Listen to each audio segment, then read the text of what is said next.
Hai semuanya, jumpa lagi dengan Pak Guru ya. Hari ini kita akan belajar tema 2, subtema 3, pembelajaran 3 sekaligus pembelajaran keempat. Simak baik-baik ya.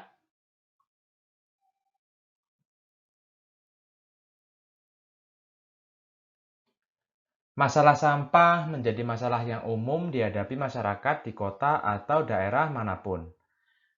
Berita berikut menyajikan upaya seorang pemimpin daerah untuk mengatasi sampah.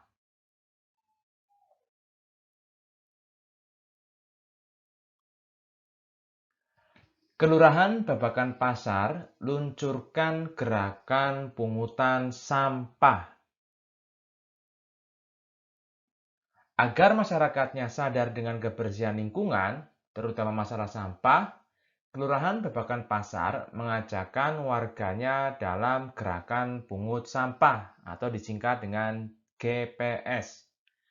Lurah Babakan Pasar, Rokib Al-Hudri, menyatakan GPS ini merupakan program pemerintahan Kota Pemkot Bogor pada tahun 2016. Program ini bertujuan agar Kota Bogor terbebas dari sampah. Karena masalah sampah merupakan tanggung jawab seluruh masyarakat. Sampah ini bukan hanya tanggung jawab pihak kelurahan atau orang per orang, tapi tanggung jawab bersama kita semua. Jelasnya. Rocky berharap kedepannya warga Babakan Pasar lebih peduli lagi dengan sampah yang selama ini selalu berserakan sehingga wilayah Babakan Pasar terbebas dari sampah. Kalau sampah ini sudah tertata dengan baik, selain indah dipandang, maka warga masyarakat pun akan terhindar dari penyakit. Pungkasnya. Jawablah pertanyaan-pertanyaan berikut berdasarkan bacaan Kelurahan Babakan Pasar luncurkan gerakan pungut sampah di atas. Pertanyaan pertama, di mana lokasi daerah pada berita tersebut? Kedua, apa masalah yang dihadapi? Ketiga, bagaimana penyelesaian yang diambil oleh pemerintah kota tersebut? Keempat, mengapa semua masyarakat bertanggung jawab atas masalah sampah? Dan yang kelima, apa keuntungannya jika masalah sampah dapat teratasi dengan baik? Kalian kerjakan di buku tugasmu ya, kemudian upload ke Google Classroom.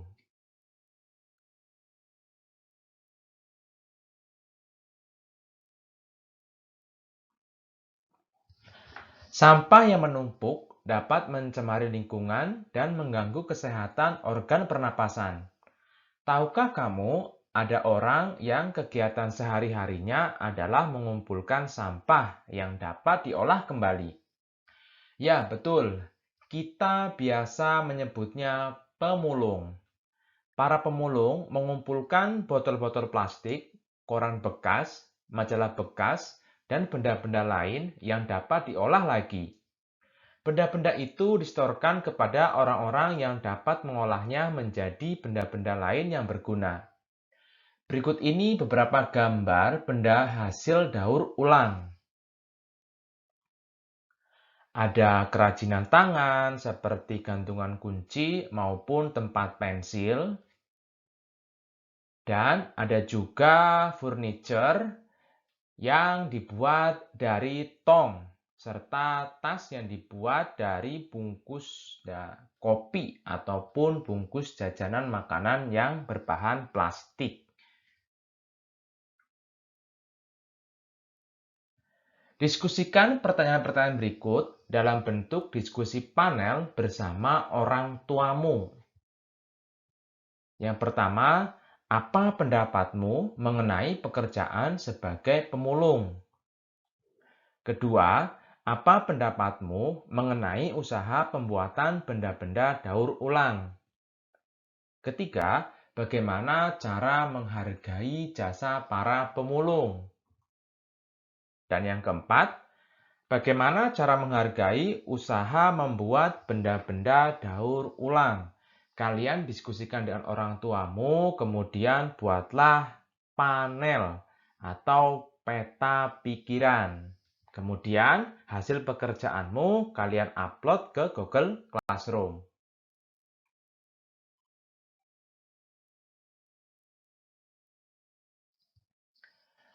Di sini Pak Guru akan membacakan bacaan judulnya Menghargai Kegiatan Usaha Ekonomi Orang Lain. Kegiatan ekonomi yang dilakukan setiap orang melibatkan orang lain. Keterlibatan orang lain dapat dilihat dari kegiatan produksi, distribusi, dan konsumsi. Pada kegiatan produksi, orang yang terlibat adalah tenaga kerja. Pemakaian tenaga kerja dimaksudkan untuk memperlancar kegiatan produksi. Tenaga kerja akan memperoleh balas jasa dari produsen berupa upah atau gaji dari produsen. Selanjutnya, barang hasil produksi akan disalurkan kepada konsumen atau masyarakat oleh distributor. Dari kegiatan penyaluran barang tersebut, distributor akan memperoleh keuntungan. Contoh distributor adalah agen, pedagang besar, dan pedagang eceran. Konsumen adalah pihak yang mengonsumsi barang dan jasa untuk memenuhi kebutuhan hidupnya. Barang dan jasa diperoleh dari produsen secara langsung atau melalui perantara, distributor.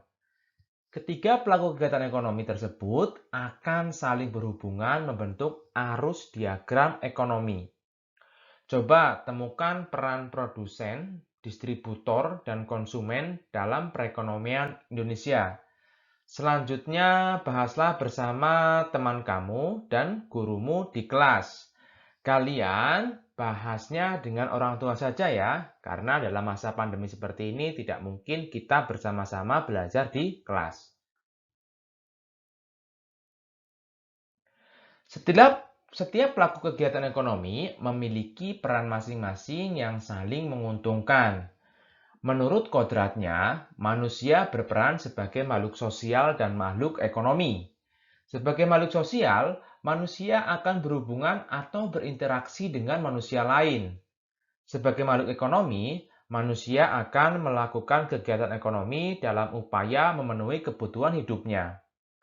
Dalam kehidupan sehari-hari, baik sebagai makhluk sosial maupun makhluk ekonomi, manusia hendaknya memiliki etika moral. Dengan etika moral, manusia dapat menghargai setiap kegiatan ekonomi yang dilakukan oleh orang lain. Amatilah pakaian yang kamu kenakan. Bagaimana berlangsungnya proses produksi pakaian? Proses menghasilkan pakaian membutuhkan waktu yang lama. Untuk membuat pakaian, produsen pakaian membutuhkan bahan baku berupa kain dan benang. Kain dapat diperoleh dari perusahaan pemintalan benang. Bahan baku benang berupa kapas yang dihasilkan dari perkebunan tanaman kapas. Untuk menjadi benang, kapas dipintal terlebih dahulu. Kemudian benang ditenun di pabrik tenun hingga menjadi kain. Selanjutnya, kain dapat dibuat pakaian oleh penjahit. Begitulah proses panjang produksi pakaian. Banyak pihak yang terlibat dalam proses produksi ini. Ada petani tanaman kapas, pekerja pemintalan, penenun kain, penjahit, dan pengusaha garmen. Begitu panjangnya proses produksi ini, hendaknya kita perlu menghargai kegiatan usaha ekonomi orang lain.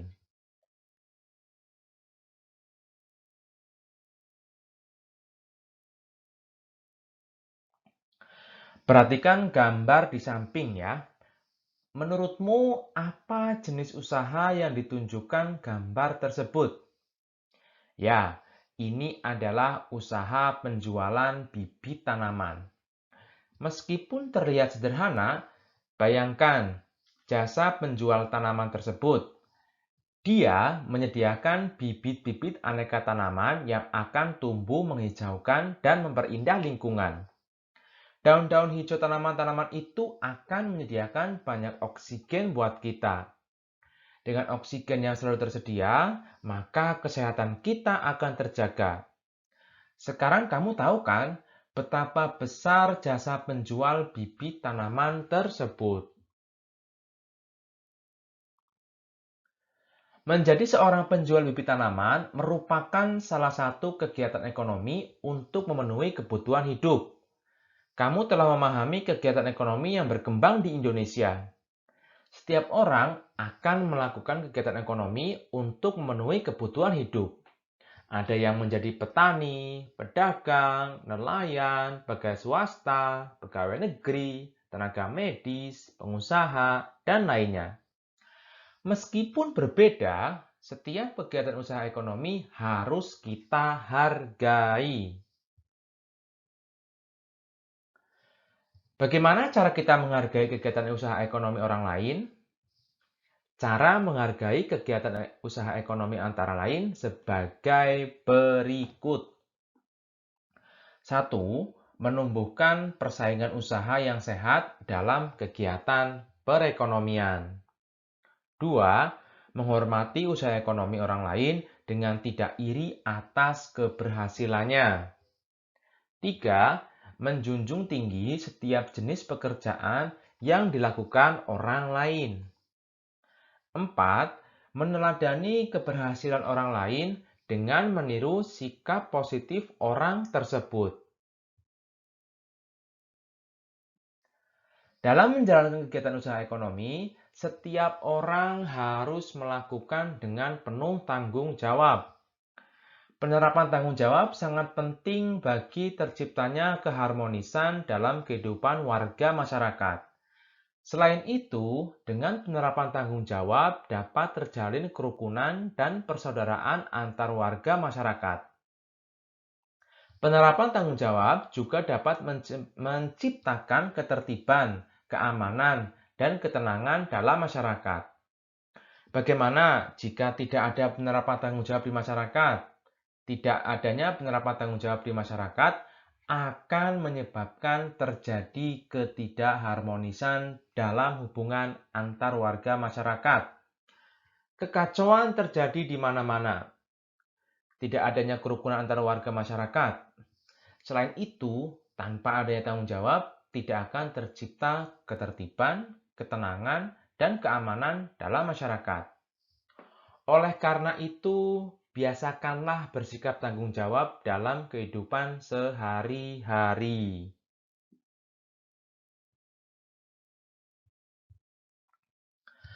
Pelajaran hari ini cukup sekian ya. Dan jangan lupa selalu belajar agar menjadi orang yang pintar. Kemudian, jika kalian berpergian, selalu gunakan masker agar terhindar dari berbagai mara bahaya penyakit, seperti penyakit corona yang sedang menjangkit di negeri kita. Sampai jumpa dan sampai ketemu kembali di pembelajaran berikutnya. Bye!